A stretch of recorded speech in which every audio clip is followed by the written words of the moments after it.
Hello everyone. In this video, I'm going to teach you the queen versus pawn endgame. And you may ask, Sivaram, why should I study the endgame?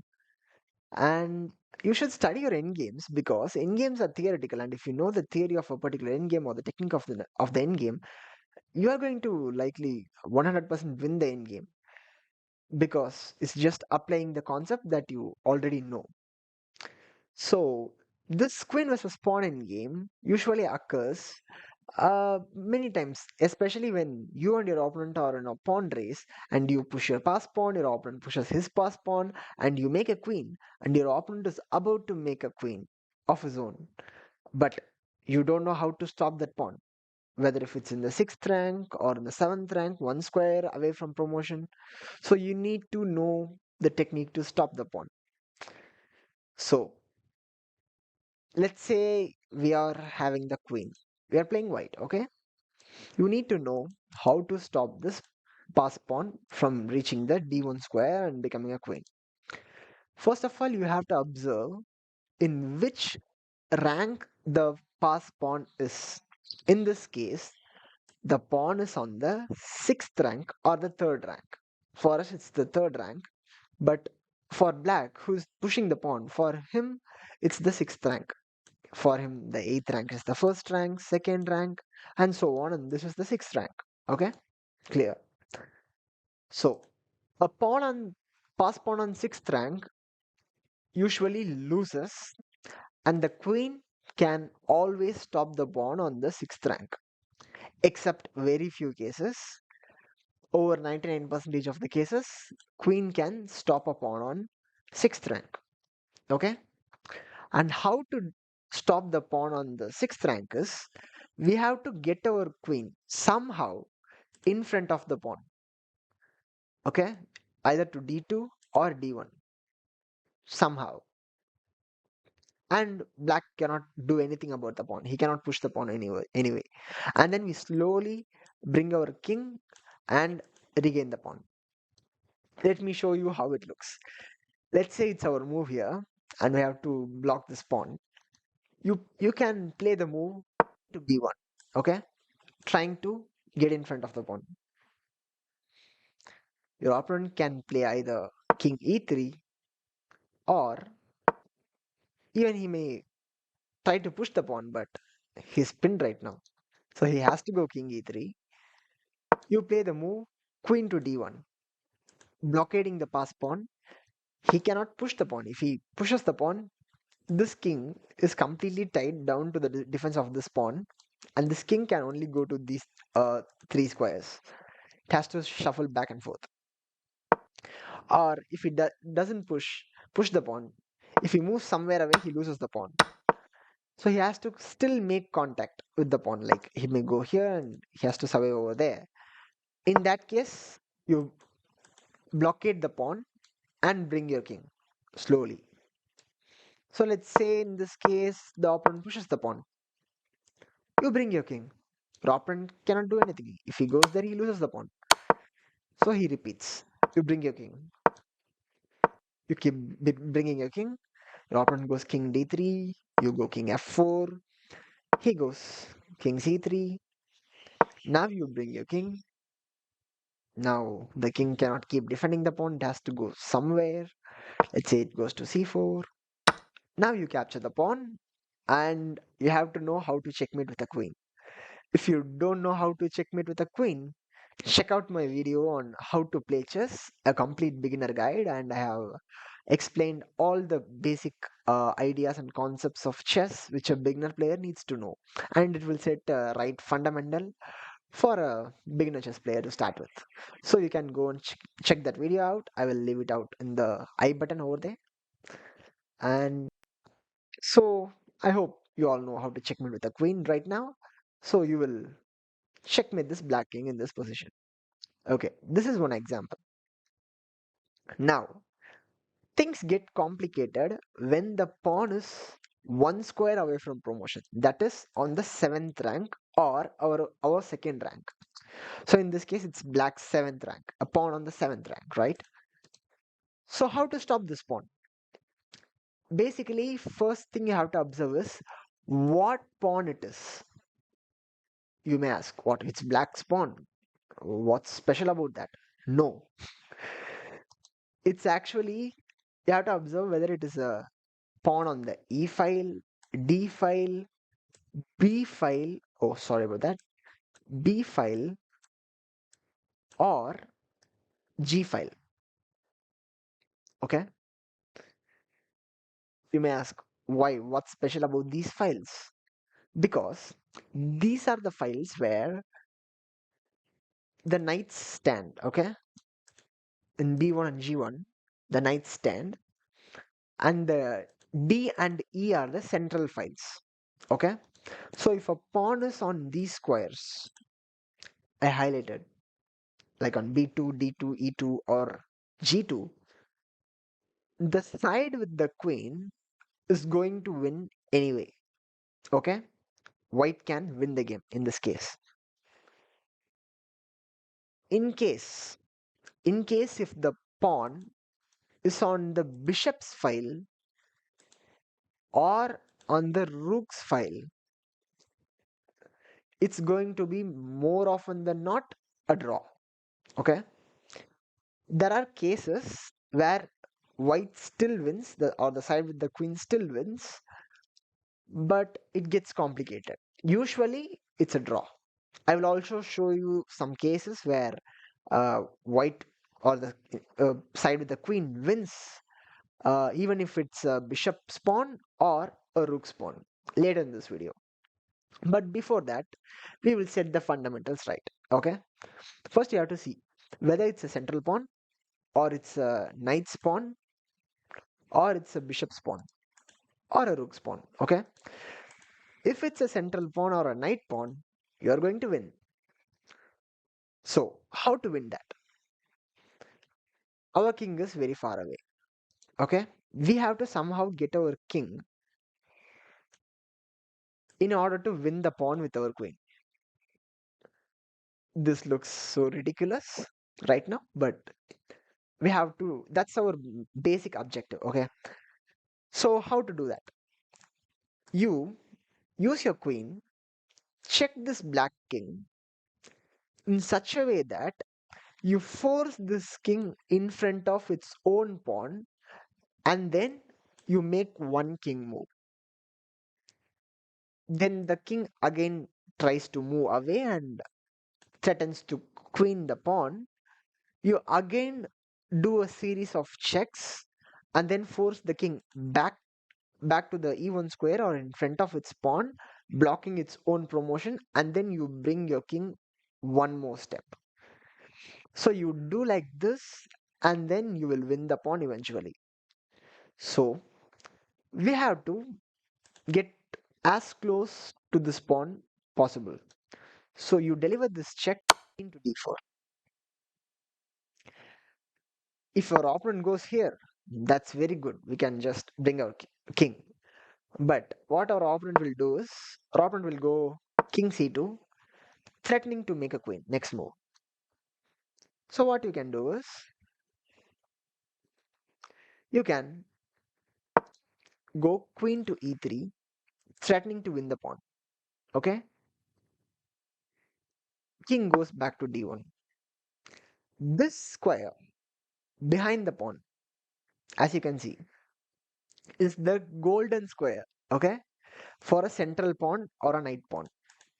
If a pawn is a central pawn or knight's pawn, the square behind the pawn is the golden square, or you may even call it whatever, like uh, El Dorado or whatever you want to call it. Okay, let's call it El Dorado for fun.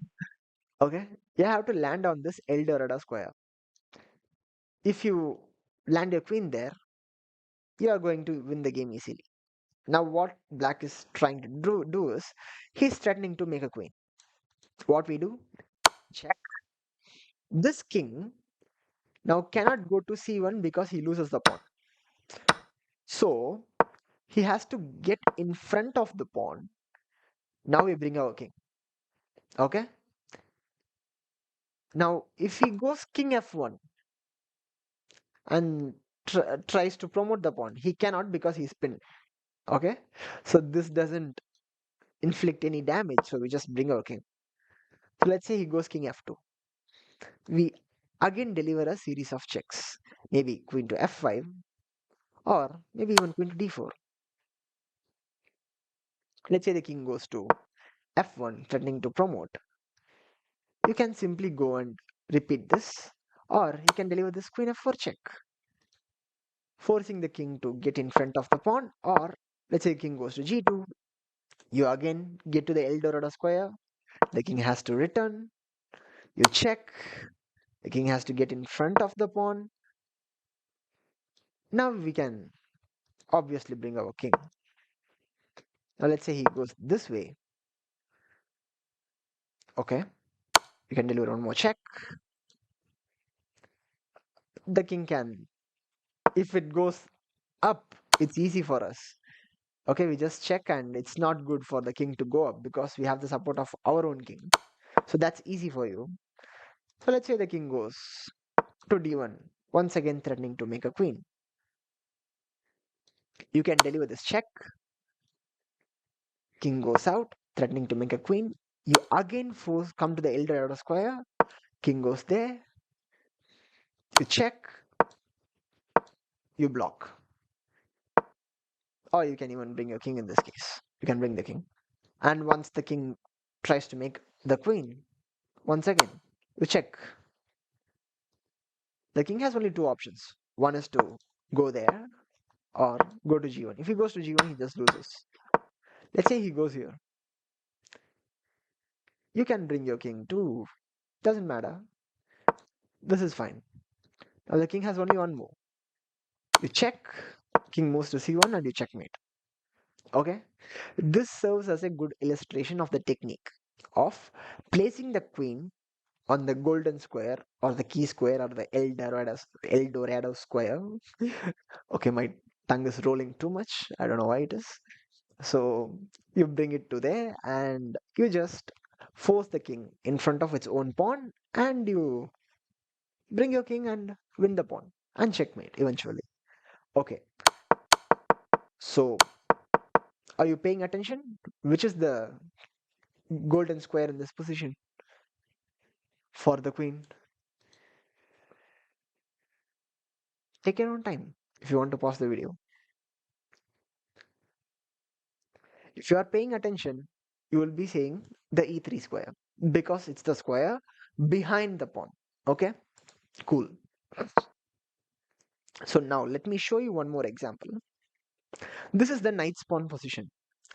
This is also winning for white, and we apply the same technique as we did it for the central pawns. That is, we bring our queen, check the king, and get our queen somehow to the golden square. Let me show you this. We deliver queen f6 check, king moves somewhere. Um, can even check. King moves, threatens to promote. You check again. King moves. You get to the golden square. King goes back. You check again. King goes in front. You bring a king. Other king goes to h2, again threatening a promotion. You can check. Let's say the king goes back. You can bring your king.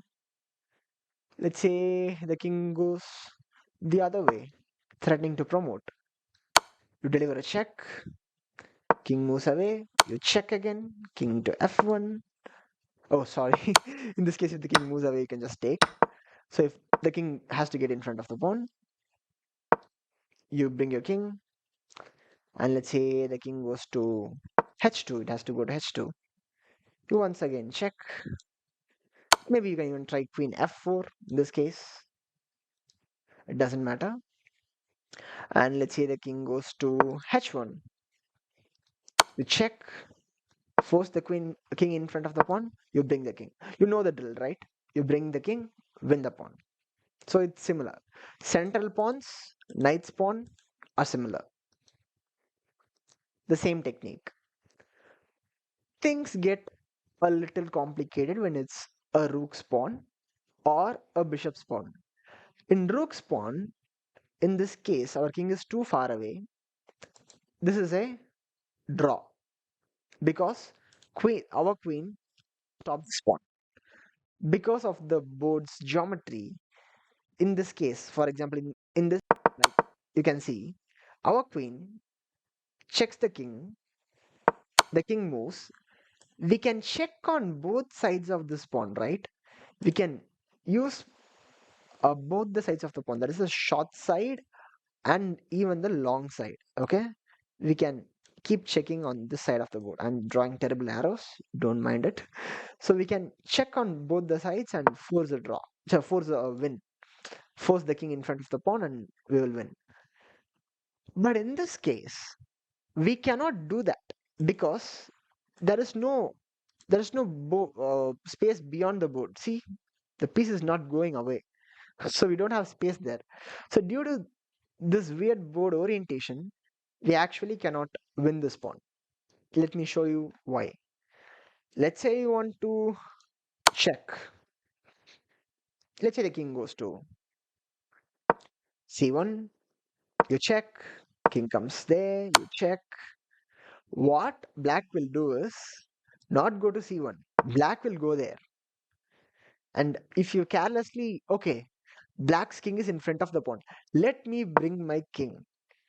If you do this, you end up stalemating your opponent and the game will end in a draw.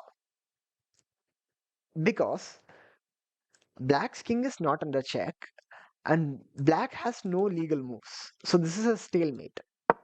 So you cannot do that. And the funny thing is, you cannot extract this king out of this corner to win this a2 pawn. That's the most saddest thing in the world because that's how chess works. Let's say you try something, he goes there. Let's say you keep giving a check, he's going to go there. S- Anyway, let's say you again give a maybe you give a check, he goes there, you check, he goes up, you check. The king just gets to the corner. No matter how close you get to the pawn, you are not going to extract the king out. Except a few cases where your king is within a particular limit from this pawn, you can win that. Or else you're not going to win that. Let me show you one more example. This is bishop's pawn. This is also a draw. You may ask, okay, what I'm going to do is I'm going to give a check. The king is going to move somewhere. I'm going to check. King comes up, check. King goes, check. Let's say I'm just zigzagging, getting to the pawn. Check, check. So you go there, check. Ha, now the king has to go. Go to f1. I'm going to bring my king. Why isn't this a win for me? Right? But the thing is, black is not going to play king f1 and get in front of his own pawn. What black is going to do is, the hell with my pawn, take my pawn. And the funny thing is, you cannot take this pawn because this is also a stalemate. Black has no legal moves and it's black's move. So you are stalemating black. So this is a draw. So this is what happens when you try to win a bishop's pawn, which is in 7th rank. Black will try to abandon the pawn and will be like, take my pawn. Please take my pawn. It's a draw for me. Except if your king is somewhere on d3 or e3, you can win. There's a certain limit to it. If I get into all that, it will become more complicated. So I will just if your king is within a particular limit, and you may comment to the video whether you want this thing in a more in-depth format so that I can explore the what to say the zoning of the king within which the if our we have our king we can easily win. Like it's like a particular limit. Like there's a particular limit to this where you can win something like this. If our king is within this particular range, we can actually win this pawn and win the game without stalemating the black. So there are certain things with this. So how do I know this cloud? There's a technique behind that. It's for advanced players. And if I keep explaining certain things, this video will maybe even go after an hour. So I don't want to make this video too long. So that's how bishop spawn work. If you want such videos, leave a comment and drop some suggestions. If you take this is a stalemate, so this doesn't work. So what you can do is this is a draw. Let's move on to this position. Okay, this is a bishop spawn. Now we are clear. If it's a central pawn or if it's a knight spawn on 7th rank, it's win for the queen. If it is a bishop spawn or a rook spawn, and if it is in the 7th rank, it is a draw because of the stalemate thing. And if it is a bishop spawn, but is it in the 6th rank, you win it, right? First thing,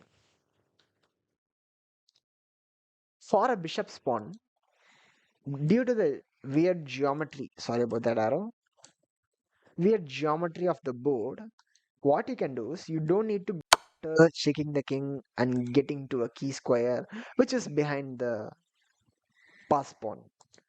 But actually, to a bishop pawn, the key square is not this. It's not behind the pawn. I will tell you the key square.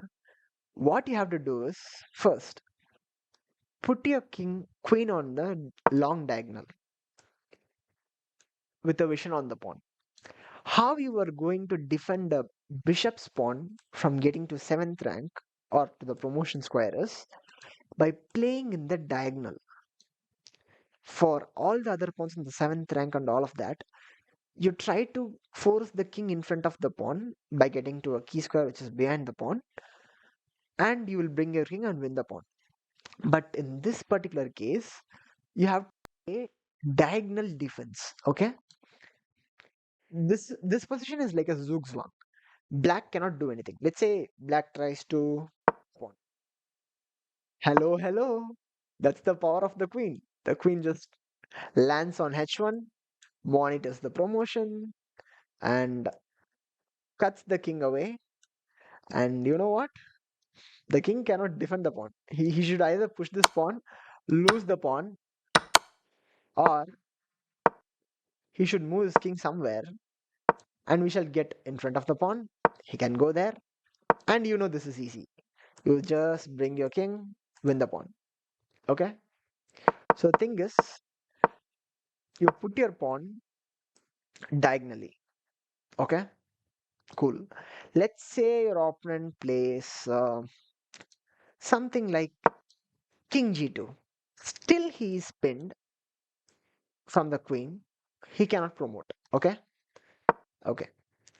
Let's say he goes king f2, tries to go somewhere else and promote the pawn this way. Okay? You get to the golden square. That is the e4 square. For this pawn on f3, the square diagonally placed behind it is the golden square. Maybe I will put it in gold. Yeah, now it's good. This is the golden square. El Dorado. El Dorado square. Okay. There is some struggle with for my tongue to pronounce El Dorado. Oh, now it's fine. Okay, never mind. Okay, from this square, we can easily monitor the pass pawn and black king's activity. So this is a key square in a bishop's pawn endgame. So black cannot do it. If he goes there, we can just bring the king. Or if he tries to do something like maybe he goes there, what you can do is actually you can still bring your king, play king d5, and even allow certain things like f2 because we have queen h1 anyway. So don't panic. Be like, wow, why should I bring my king? What happens if the pawn gets to 7th rank? Oh no, he's going to make a queen and it will be a draw. No, you, you can always come here. Understand? So the key is to just remain in this diagonal in oh, why isn't this drawing any arrows? Okay, that's a glitch probably. So yeah, you just stay in this diagonal and you stay on the golden square. Okay, let's move on to next position. A rook spawn. A rook spawn is very easy to win when it's on the sixth rank. What you do is first you just deliver a check on, doesn't matter, g7 or e5. Let's say you deliver a check on king move, you check, king moves, you check, king moves, check, force the king forward to defend the pawn, bring the king. King cannot go there because you take. But black doesn't have any other move, so he has to obviously go there. You win the pawn. Don't stalemate, okay? For your kind information, please don't stalemate. Let's say your opponent does that. You bring your king. He goes there. You check. Say he goes somewhere. You just go there. So your opponents go there. Cut the king now. King off. Okay. Cut the king. King has to move. You bring your king. King moves. You checkmate. Clear, right? Don't stalemate. For God's sake, please don't stalemate. And then everything will go in vain. Studying queen and pawn in game. So please don't stalemate. Okay. In this position, you can see it is a rook's pawn. It's one square away from promotion. That's it's in the seventh rank. And this position is actually winning for white. The way you win this is because this king is close to this pawn. Okay. So what you can do is you can first deliver some checks. Queen g6, king f1, check, king moves. You can even check. And after, if king goes there, you can go queen to e2 because after king to g1, you can go king to e3. You may ask, what? You're allowing a promotion? Yes. Let's say your opponent makes a queen. This is checkmate. Okay? So there are certain lines where you allow your opponent to queen, but still checkmate them. Okay, so we saw this queen g4, king h1, queen to e2. Okay, after king g1, we bring our king closer because we control this f2 square with our king. So after queen, we checkmate. That's clear to you. Let's say what if our opponent goes to maybe f2. You check again, forking these two pieces. King has to go to maybe, let's say the king goes to g1. Still you can go king e3, and if he promotes, you checkmate. And let's say opponent goes to g2, can go king e3 anyway. Let's say he again makes a queen. Here the checkmate looks kind of tricky, but that is checkmate. You give queen g4 check, forcing the queen to go to f1. Now you go queen e2 check, and you checkmate. So this is like a zigzag with your queen. As you can see, you make a queen, let him make a queen. This you can figure out on the board, even if you don't know. Let's say you reach to this position. Let's say you don't know he makes a queen. You may think, oh no, I'm winning somehow. How do I win? You can just figure out. Okay, I can bring this queen, box this king out. It cannot go to h file. It has to only go to f1 square. So let me give this check. King goes to f1. Now what can I do? If I go queen f3, it's a draw. He'll take my queen. Okay, I cannot go there. But the king is there. Can I check the king? Yes. I can play queen e2, forcing the king to move to g1, and I can again checkmate. So this is how you improve your game. Okay, so this is There are certain things like this, certain traps where you even let your opponent queen and you still checkmate them. Let me show you one more position. This is a bishop's pawn, and for bishop's pawn, the thing which I told you, the proximity of the king varies depending on where the king is, depending on the short side or the long side. It's pretty advanced. If I load you up with information, I think it will not be. So you just learn the basics and the intermediate techniques of this particular endgame. And if you need it, please comment down. Let me see.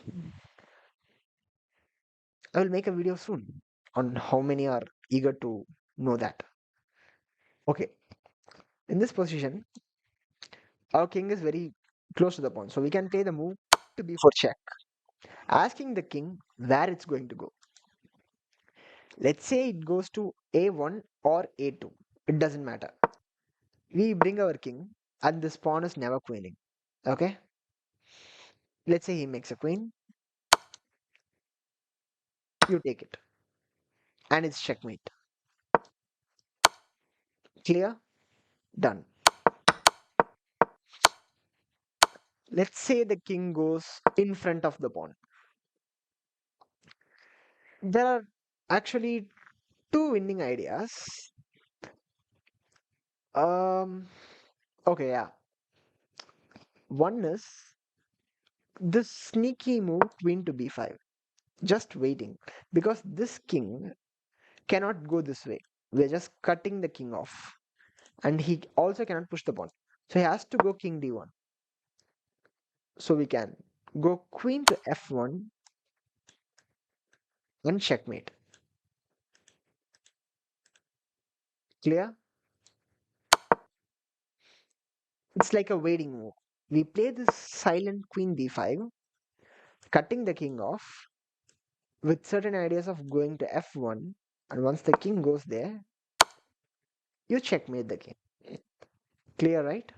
So this is how you defend your opponent when he is going to make a queen and is trying to make a draw.